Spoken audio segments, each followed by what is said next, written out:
صباح الخير. قضية مقتل فتاة المنصورة الذي اتهم فيها محمد عادل زميلها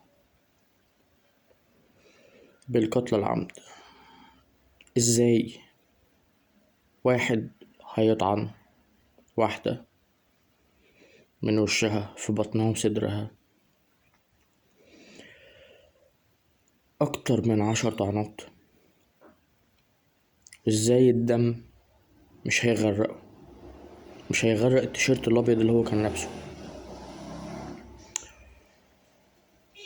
وقالوا في الفيديو ان هو طعنها 19 طعنة، وفي تقرير تاني قال ان هو طعنها 17 طعنة، والتقرير الاصلي قال ان هو طعنها 3 طعنات، في حين ان جميع اعضاء جسمها سليمة.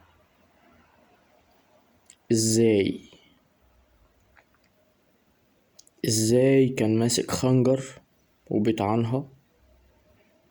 وازاي ظهر في الفيديو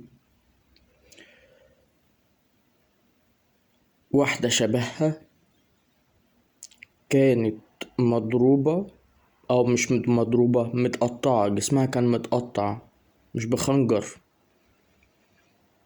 ممكن نقول بساطور، والساطور كبير، مش السكينة اللي هو كان ماسكها. في حاجة غلط. وكمان الفيديو الأصلي المتصور مدته 25 ثانية.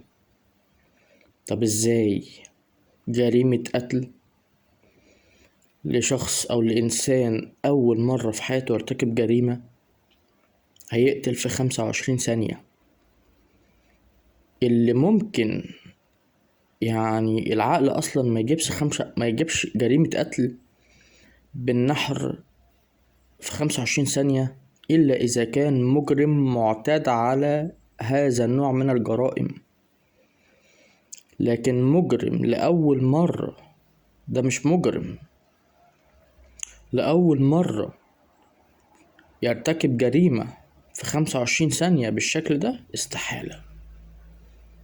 العقل والمنطق استحالة استحالة استحالة. من وجهة نظري محمد عادل بريء.